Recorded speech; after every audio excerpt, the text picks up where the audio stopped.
noite, está no ar o Rede TV News. Olá, boa noite e você é sempre muito bem-vindo. Câmara dos Deputados vota a PEC dos precatórios em segundo turno. E a STF já tem maioria contra as emendas do relator da proposta, o chamado orçamento secreto. E você vai ver também. Destroços de aeronave que caiu com a cantora Marília Mendonça e mais 4 pessoas são transportados de caminhão até o Cenipa, no Rio de Janeiro. No interior de Minas Gerais, surgem novas testemunhas. Uma moradora de um condomínio que fica na região do acidente é a principal testemunha da tragédia até agora. Casal acusado pela morte da menina Vitória Gabriele é condenado a 36 anos de prisão.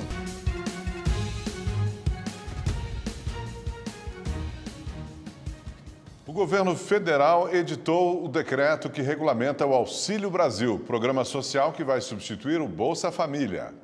O programa será pago para famílias que possuem renda de até R$ 200 mensais per capita. O novo programa transformou de 6 para 3 os benefícios básicos de transferência de renda. O da primeira infância, que contempla crianças de 0 a 36 meses incompletos, paga R$ 130 por criança, com limite de 5 benefícios por família. O de composição familiar será pago para jovens de até 17 anos. Se estiverem cursando a educação básica, o valor pode se estender até 21 anos.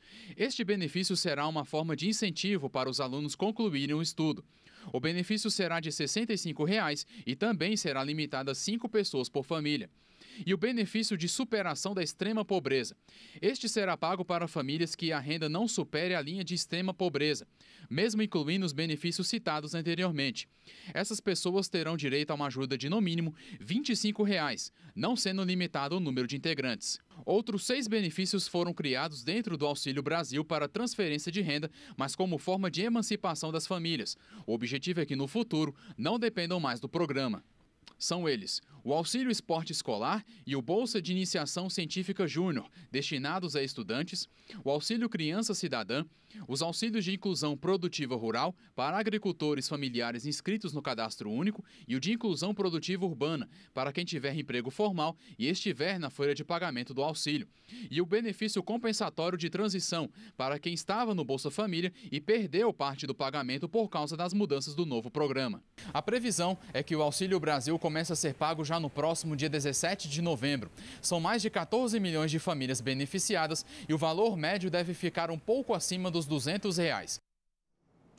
A Câmara dos Deputados pode finalizar ainda hoje, em segundo turno, a votação da chamada PEC dos precatórios. Por isso, agora nós vamos ao vivo para Brasília, porque lá, direto do Congresso Nacional, vai falar com a gente agora a repórter Mônica Vieira. Mônica, boa noite. Conta pra gente, os deputados já começaram a discutir o texto. Existe aí uma previsão de que horas vai acontecer essa votação?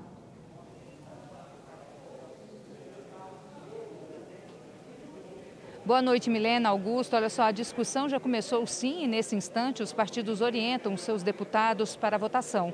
Como se trata de um novo turno. Olha só, a votação da PEC é acompanhada de perto pelo governo, já que é dessa proposta que vão sair os recursos para financiar boa parte do Auxílio Brasil, o programa social do governo que substitui o Bolsa Família. Para aprovar a proposta em segundo turno, o governo precisa dos votos de 308 deputados. Mais cedo, ele comprovou que tem esse apoio e concluiu a votação em primeiro turno, depois de um dia inteiro de negociações. Vamos acompanhar na reportagem. A Confederação Nacional dos Municípios mobilizou prefeitos para acompanhar de perto a votação e pedir a aprovação da PEC.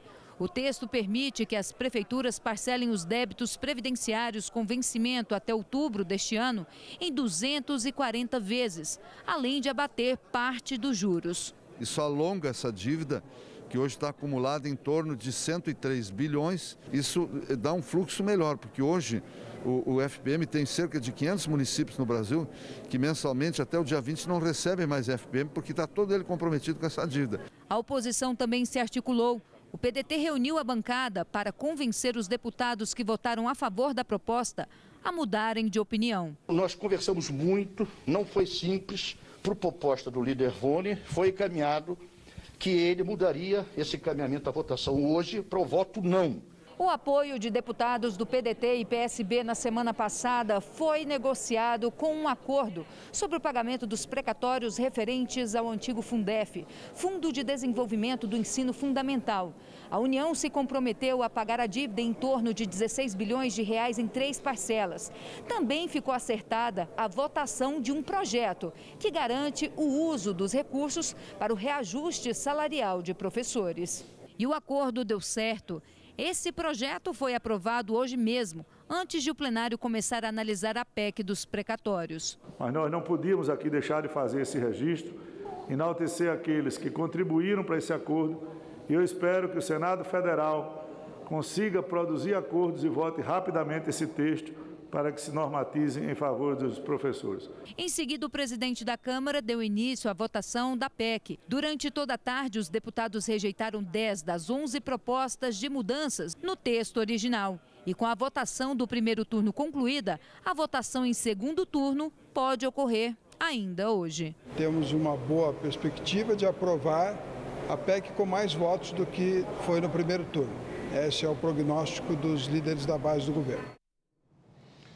Por 6 votos a 1, o Supremo Tribunal Federal formou maioria a favor da suspensão imediata das emendas de relator, negociadas durante a primeira votação da PEC dos precatórios na semana passada na Câmara dos Deputados. A liminar é da ministra do STF, Rosa Weber. Segundo ela, a distribuição de pagamentos aos parlamentares não é transparente, pois não identifica valores e nem o beneficiado. A votação que começou ontem segue até amanhã em plenário virtual. De acordo com o presidente da Câmara, Arthur Lira, do PP, as emendas não ferem a Constituição e estão regulamentadas pelo próprio Congresso Nacional. O Senado já havia se manifestado contra a liminar. O deputado federal Daniel Silveira, do PSL, deixou a cadeia hoje de manhã em Niterói, na região metropolitana do Rio de Janeiro. Ele estava preso desde junho por divulgar um vídeo com ataques ao Supremo Tribunal Federal. E ontem, o ministro do STF, Alexandre de Moraes, autorizou que o deputado fosse solto, mas o proibiu de usar as redes sociais. E ele também não poderá ter contato com outros investigados nos inquéritos da fake news e dos atos antidemocráticos, com exceção de parlamentares federais. O STJ anulou todas as decisões da Justiça do Rio de Janeiro contra o senador Flávio Bolsonaro no caso das rachadinhas, que é quando políticos ficam com parte dos salários de seus assessores. Segundo a 5ª turma do Superior Tribunal de Justiça, a 27ª Vara Criminal do Rio não poderia ter julgado o caso, pois Flávio Bolsonaro teria foro privilegiado. Por 4 votos a 1, os ministros atenderam o recurso da defesa. Para eles, Flávio Bolsonaro manteve o foro ao deixar o cargo de deputado estadual e assumir a cadeira no Senado. O corpo do ex-governador de Goiás e ex-prefeito de Goiânia pelo MDB, Iris Rezende, foi enterrado nesta noite em Goiânia. O político de 87 anos foi velado no Palácio das Esmeraldas. A cerimônia foi aberta ao público. Iris Rezende morreu na última madrugada em um hospital de São Paulo, onde estava internado há mais de 3 meses. Ele se recuperava de um AVC que sofreu em agosto. O político começou a carreira como vereador em 1959. Foi governador de Goiás, prefeito de Goiânia, senador, deputado, ministro da Agricultura e ministro da Justiça.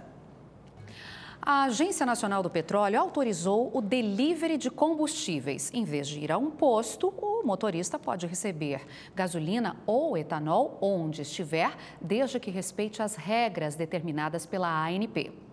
A medida anunciada pela Agência Nacional do Petróleo faz parte de um pacote que altera a comercialização de combustíveis no país. A liberação da venda pelo sistema de delivery é a principal mudança. Mas, por enquanto, a entrega em domicílio será restrita ao etanol e à gasolina comum. Segundo a ANP, o modelo está em discussão desde 2018, quando houve a greve dos caminhoneiros, e é considerado seguro. Isso porque os postos que resolverem aderir ao delivery devem seguir algumas regras específicas. São veículos específicos e preparados para a realização da atividade, que são monitorados continuamente e fiscalizados pela ANP. Esses veículos também demandarão os certificados de inspeção veicular e de inspeção para o transporte de produtos perigosos, emitidos pelo Inmetro. a licença de operação expedida pelo órgão ambiental competente e o atendimento das normas brasileiras quanto ao abastecimento de veículos automotores. O delivery também só será permitido dentro dos limites do município onde se encontra o revendedor. E o abastecimento deverá acontecer em ruas de pouco movimento. Os postos também vão poder comprar etanol direto dos produtores e estão autorizados a vender combustíveis de marca diferente da bandeira adotada, desde que a informação esteja visível. Além de facilitar a comercialização, um dos objetivos da ANP é tentar conter os preços, que dispararam nos últimos meses. Mas nas ruas, os motoristas estão pessimistas. Eu acredito que isso vai ter custos embutidos, então não sei se vai ser mais em conta. Eu acho que o delivery não vai influenciar no preço da gasolina, no preço dos combustíveis em geral, né? Porque o preço dos combustíveis são todos eles regulados pelo mercado internacional. Vamos ver agora a previsão do tempo com Gabriela de França. Olá, boa noite para todo mundo. A semana promete ser de bastante chuva em grande parte do Brasil. Nas imagens de satélite dá para ver bem aqui as instabilidades cobrindo praticamente todo o país. O que acontece é que a gente está sob a atuação das ACAS, que é a zona de convergência do Atlântico Sul, que concentra bastante umidade, facilitando assim a formação de nuvens de chuva e deixa o tempo mais fechado também entre o norte e sudeste do país. Centro-Oeste também está na rota dos temporais, tá? A gente começa o nosso tour em Goiânia, onde a chuva forte vem acompanhada de muitos raios e a máxima não passa de 26 graus. Em Minas Gerais também é esperada muita chuva. Na capital BH, a chuva mais intensa em forma de temporal deve acontecer na quinta-feira, quando a máxima não passa de 24 graus e o tempo fica mais fechado. E como você viu aí, além das chuvas, as temperaturas ficam mais baixas do que o normal para essa época do ano, tá? Em Brasília, a máxima não passa de 25 graus e no Rio de Janeiro, máxima de apenas 22 graus, mais frio do que em São Paulo. Na capital paulista, os próximos dias serão de garoa, tempo fechado e temperaturas em queda. Até sexta-feira, mínima de apenas 11 graus e a máxima não passa dos 17 graus, temperaturas aí de inverno. Agora em Porto Alegre faz sol o dia todo, mas a madrugada vai ser fria, mínima de apenas 13 graus. Em Floripa, tempo firme também, sol aparece entre nuvens, mas a máxima não passa dos 22 graus durante a tarde. Agora em Aracaju, sim, clima quente, faz sol o dia todo e calor de 31 graus e segue assim praticamente todo o litoral do Nordeste. Eu fico por aqui, amanhã eu te espero. Até lá. Tchau, tchau. Vamos voltar ao vivo a Brasília, conversar mais uma vez com a repórter Mônica Vieira, porque a PEC dos precatórios acaba de ser aprovada em segundo turno. Mônica, conta pra gente como é que ficou a votação, então.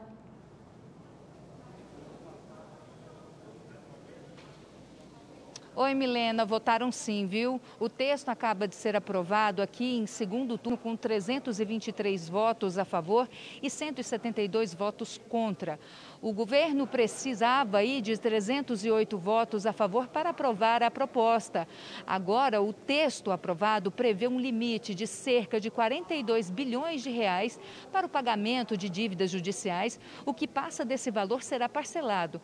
O texto também muda a forma de correção do chamado teto de gastos. Com isso, o governo espera economizar 90 bilhões de reais no orçamento do ano que vem e ter dinheiro para pagar o Auxílio Brasil de cerca de R$ 400 para 17 milhões de famílias. A PEC agora segue para o Senado, onde também precisa ser aprovada em 2 turnos, viu, Milena? Eu volto com você no estúdio. Obrigado, Mônica, por suas informações. Agora vamos aos números da Covid-19 no Brasil. De acordo com o Ministério da Saúde, mais de 21 milhões de pacientes se recuperaram da doença. 186 mil estão em acompanhamento. Desde o início da pandemia, mais de 609 mil pessoas morreram por causa da Covid-19 no país. O governo de Pernambuco reduziu o intervalo e a idade mínima para a aplicação da dose de reforço contra a Covid-19. A partir de agora, além dos trabalhadores da saúde, todas as pessoas com mais de 55 anos podem tomar a dose extra. E o intervalo mínimo passou de 6 para 4 meses. Para os imunossuprimidos, continua valendo o intervalo de 28 dias depois da aplicação da segunda dose ou da dose única. Nesta semana, o estado recebeu mais de 160 mil doses de vacinas da Pfizer-BioNTech. E os imunizantes serão destinados à aplicação da segunda dose na população em geral e a dose de reforço. A Coronavac é segura para crianças e adolescentes de 3 a 17 anos. A informação é da farmacêutica chinesa Sinovac. Os estudos clínicos já na fase 3 envolveram 2.140 voluntários nessa faixa etária na África do Sul, Chile, Malásia e Filipinas. Não foram registrados efeitos adversos graves. Houve apenas alguns casos de incômodo no local da injeção, dor de cabeça e febre. No Brasil, a Coronavac é fabricada pelo Instituto Butantan. A Delegacia Especializada no Atendimento à Mulher de Porto Alegre prendeu hoje o cirurgião plástico Estevão José Rodrigues, de 58 anos, suspeito de abusar de pacientes. As investigações começaram no início desse ano. O médico tem mais de 30 anos de trabalho na área da cirurgia plástica e foi através de denúncias que a Delegacia da Mulher da capital passou a investigar Estevão Rodrigues. Porém, na página da clínica onde ele atende, as pacientes também relatam casos de abuso. Nesta publicação, uma mulher escreve: "Não recomendo", cita o procedimento que teria sido feito de forma errada e ainda relata: "Fora os selinhos que ele acha que pode dar". Elas relatam justamente esses convites, né, essa conduta aí que ofendem a dignidade sexual dessas mulheres que se sentiram, então, importunadas e vieram procurar a Polícia Civil para trazer os seus relatos. Até o momento, 9 vítimas foram identificadas. As denúncias eram realizadas desde 2019. Ele entrou em contato com as vítimas e ofereceu procedimentos estéticos para que elas, então, retornassem à delegacia e desmentissem as denúncias que haviam feito.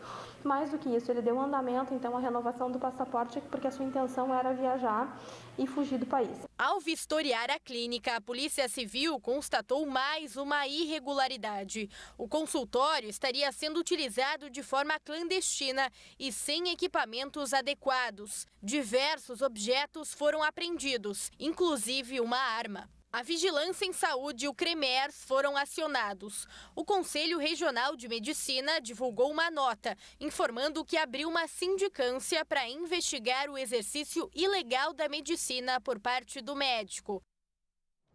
A defesa do médico alega que as acusações são inverídicas e que será comprovada a inocência dele. O homem e a mulher acusados de matar a menina Vitória Gabriele, de apenas 12 anos, em 2018, na cidade de Araçariguama, no interior de São Paulo, foram condenados. A repórter Estela Freitas tem mais informações agora para a gente ao vivo. Boa noite, Estela. Já saiu a sentença? Olá, Augusto. Boa noite a você, boa noite a todos. Sim, eles foram condenados a 36 anos de prisão em regime fechado. O julgamento começou ontem e terminou agora há pouco em São Roque, cidade vizinha a Araçariguama, no interior de São Paulo, onde aconteceu o crime. A sentença foi divulgada por volta das 7h30 da noite e foi cercada, claro, de muita expectativa por conta da repercussão do caso.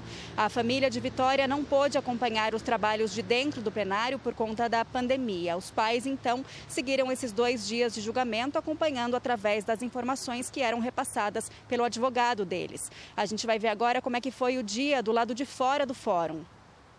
O casal chegou ao Fórum de São Roque em carros separados. Os trabalhos foram retomados logo em seguida, por volta das 10 da manhã, com os debates entre acusação e defesa. No plenário, cada advogado teve 2h30 para convencer o júri. Depois aconteceram a réplica e a tréplica. Em seguida, as alegações finais. No começo da noite, os 7 jurados, 3 homens e 4 mulheres, se reuniram com o juiz, o promotor de justiça e o advogado do casal, Bruno Oliveira e Maiara Abrantes. A sentença saiu logo depois, que foi fixada em 36 anos de prisão para cada um.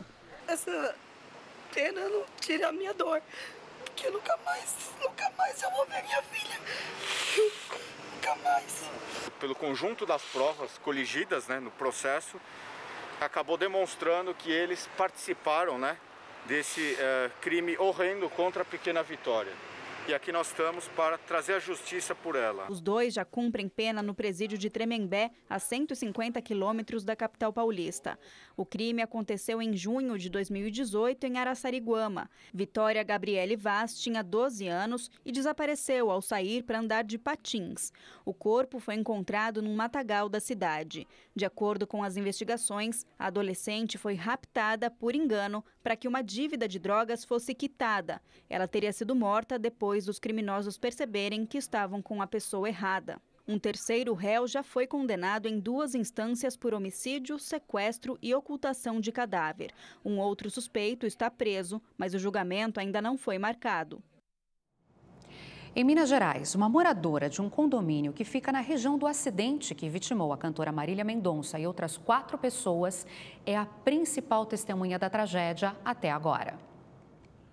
Uma câmera de segurança flagrou o momento em que a moradora se preparava para sair de carro com o marido. Ela olha para o alto, vê o avião caindo e, assustada, entra rapidamente no veículo. Logo depois, o casal sai do carro. O homem pega o celular e liga para os bombeiros. Numa entrevista para o Supercanal de Caratinga, a mulher contou que ouviu um barulho muito estranho. Parecia um helicóptero misturado com avião, mas lata batendo. Sabe, eu nunca tinha ouvido um avião, um avião com esse barulho. A moradora descreveu também os movimentos do bimotor durante a queda. A casa dela fica a 4 quilômetros do aeroporto onde o avião pousaria. Estava sem velocidade, ele foi descendo aos poucos e quando chegou próximo àquele grupo de árvores ali embaixo, ele fez uma curva, né, para cá e balançando. E quando ele fez este movimento, só que ele bateu provavelmente com a asa primeiro, o bico parece que não bateu com a asa. Rossana foi ouvida por técnicos do CENIPA e vai colaborar com os trabalhos da perícia. Hoje os destroços do bimotor foram levados para a sede regional do CENIPA, no Rio de Janeiro. O caminhão com a fuselagem da aeronave deixou a cidade de Caratinga pouco depois de meio-dia. O trajeto até o Rio tem aproximadamente 500 quilômetros e o transporte deve durar cerca de 12 horas. O trabalho dos técnicos do CENIPA não tem prazo para ser concluído. Essa investigação, que tem um caráter eminentemente científico, né, ela vai ser fundamental porque daí se extraem lições úteis aos fabricantes das aeronaves, fabricantes de componentes como hélice e motor, ao treinamento de tripulantes, às empresas, operadores de aeronaves, os fabricantes e os donos das aeronaves. Então, a investigação bem sucedida, ela é de suma importância para a prevenção de acidentes. O resultado da perícia na aeronave pode confirmar se o cabo que foi encontrado numa das hélices é da torre de transmissão da Companhia Energética de Minas Gerais. Antes da queda, o avião atingiu um cabo de um sistema de para-raios da CEMIG. Por se tratar de aeronave a hélice, há uma suspeita de que, em decorrência dessa colisão, os cabos tenham se partido, digamos assim, enroscado, né, digamos, na hélice, né? E isso contribuiu para que os motores sofressem ali um dano, uma parada brusca. As investigações que vão apurar a responsabilidade criminal pelas mortes da cantora Marília Mendonça e das outras 4 pessoas também estão em andamento. A investigação agora ela permanece com as juntadas dos laudos periciais, assim que forem ficando prontos, e com as oitivas de testemunhas. Também ouvimos o proprietário da empresa. Os motores do avião não devem mais ser periciados em Sorocaba, no interior de São Paulo. A informação foi divulgada no final da tarde de hoje pela Polícia Civil, mas o novo destino ainda não foi divulgado.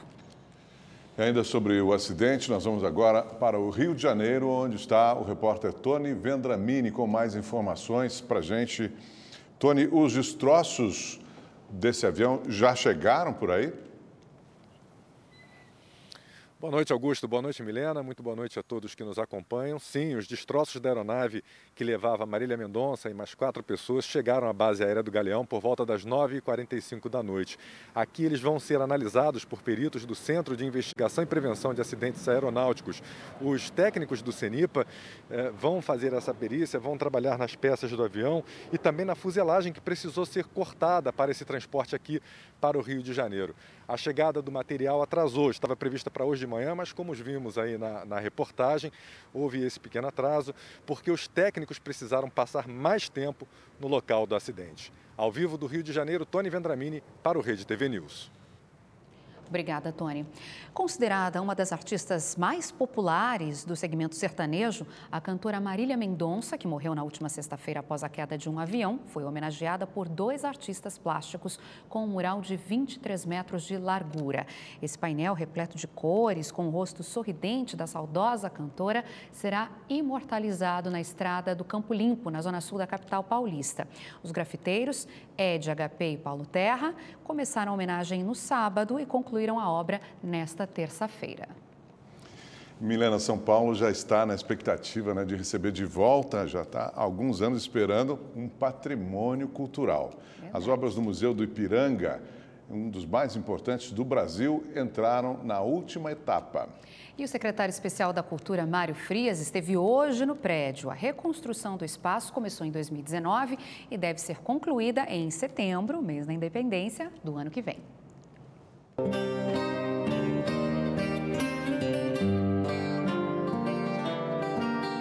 Um trabalho meticuloso. As mãos hábeis do profissional escavam as camadas de tinta até chegar à superfície original. A fachada sul, que dá de frente para o bosque, já está pronta. No edifício histórico, o trabalho de restauração está acelerado. 400 portas e janelas foram reformadas. Elas foram retiradas uma a uma, cadastradas e mapeadas para voltar ao lugar exato. A construção do novo prédio de 7.000 metros quadrados também está adiantada. O governo federal está na contagem regressiva para a reabertura do Museu do Ipiranga, marcada para setembro do ano que vem. A reinauguração fará parte das comemorações do bicentenário da independência do Brasil. O investimento na reconstrução do Museu do Ipiranga é de 160 milhões de reais. O valor é financiado pela Lei Rouanet, de incentivo à cultura. 80 milhões de reais já foram captados. O governo federal está sensibilizado, a Secretaria de Cultura está em conversação com algumas empresas para que possam fazer esse aporte, para que a gente consiga entregar essa obra tão importante para o brasileiro, que é o Museu do Ipiranga, a tempo das comemorações ainda do bicentenário. Com o novo espaço, o museu vai dobrar de tamanho, terá 14.000 metros quadrados de área construída. Essa abertura vai ser uma janela com vista para o jardim. Aqui será a entrada dos visitantes e o acesso ao acervo. Com elevadores e escadas rolantes, a arquitetura também será um atrativo. Ele vai atravessar toda essa arquitetura moderna e ele vai ter o contraponto, o contraste de uma arquitetura de 150 anos atrás, quando ele emergir da escada rolante e chegar no pavimento térreo do edifício monumento. O Museu do Ipiranga é um símbolo da independência do Brasil. Foi inaugurado em 1895 e abriga boa parte da nossa história. Se você quer rever essa ou outra reportagem do Rede TV News, inscreva-se agora no canal da Rede TV no YouTube. Lá você pode assistir a íntegra de todos os nossos programas. Então acesse agora youtube.com/redetv. É isso aí, Milena. E vale, acesse agora mesmo. Olha, o Rede TV News de hoje fica por aqui. Obrigada pela sua companhia. Uma boa noite para você. Boa noite, até amanhã.